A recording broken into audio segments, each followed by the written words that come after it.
কবিতাৰ শিৰোনাম মালৈ বুলি চিঠি। ৰচনা ধমকি শইকীয়া, সুৰ সমুদ্ৰ শইকীয়া আৰু নয়ন চুতীয়া। আমিবোৰ কুশলে আছো মা, মোৰ লগত দিগন্ত আছে, তহঁতবোৰ ভালকে থাকিবি মা, দুৱাৰখন বন্ধ কৰি ৰাখিবি, কোনো মহামাৰী আহিছে হেনো মা। আমিবোৰ ৰুমৰ ভিতৰতে আছো, খোৱা বোৱা কথা চিন্তা নকৰিবা। মা কান্দিছ নেকি? তোৰ চকুৰ পৰা আমি বহু দূৰত আছো মা। ঘৰখনলৈ গাঁওখনলৈ বৰকৈ মনত পৰিছে মা, কিন্তু কি কৰিম মা, আমাৰ ভালৰ কাৰণে চাচোন তই কি কৰা নাই মা। মা মই বিহু দিনা যামগৈ, তোমাৰ কোলা শুৱনি কৰিমগৈ আকৌ। জীৱনটো গঢ়িবলৈ কেইটামান টকা পইচা কাৰণে বহু দূৰলৈ আহিলো মা। আজি বুকুৰখন বৰকৈ কঁপিছে মা। ঘৰত ধান চাউল বিক্ৰী কৰি হলেও ঘৰতে থাকিম মা।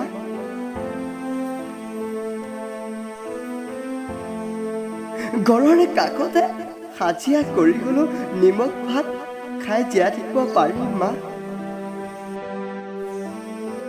খুৰাহঁত আৰু মোৰ মৰমৰ ভাইটিহঁত কুশলে আছেনে মা? মইচোন অকলশৰে আছো, বৰকৈ কঁপিছে মা মোৰ বুকুখন। এনে বেমাৰ হলে হেনো মা ঘৰৰ মানুহৰ ওচৰলৈ যাব নালাগে, এনেকৈয়ে শেষ হৈ যাব নেকি মা? মোৰ সপোনবোৰ বিচ্ছিন্ন হৈ যাব নেকি মা? মোৰ কল্পনাবোৰ তোৰ মোৰ তেজৰ সম্পৰ্কবোৰ বিচ্ছিন্ন হৈ যাব নেকি মা?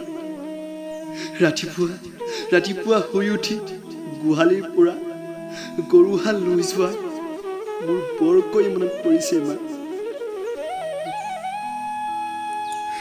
আবেলি হোৱালৈ বাট চাই থাকি পথাৰত বল খেলাৰ কথা বৰকৈ মনত পৰিছে মা। ঘৰৰ সকলোৱে যে গালি পাৰে, তেতিয়া তোৰ আঁচলত তলত লুকুৱাই মোক খাবলৈ দিছিলা যে মা। আজি মোৰ বৰকৈ মনত পৰিছে মা। বৰ অকলশৰীয়া যেন লাগিছে মা। এটা ৰুমৰ ভিতৰত বন্দী হৈ আছো, যিটো ৰুমৰ দুৱাৰখন বন্ধ হৈ আছে। কেৱল চিঞৰিছো মা, কেৱল চিঞৰিছো, তুমি ক'ত আছা মা? বুকুখন খামুচ মাৰি ধৰিছো মা, কিজানিবা কাষ এটা মাৰিলে মোৰ শৰীৰত অচিন বেমাৰ দিয়ে মা। এটুকুৰা ডেটল চাবোনে হাত ধুইছো মা, কিন্তু মোৰ হাত দুখন মুখলৈ নিবলৈ ভয় লাগিছে। তথাপিতো নিবইতো লাগিব ভাত খাবলৈ, ভয় লাগিছে মা।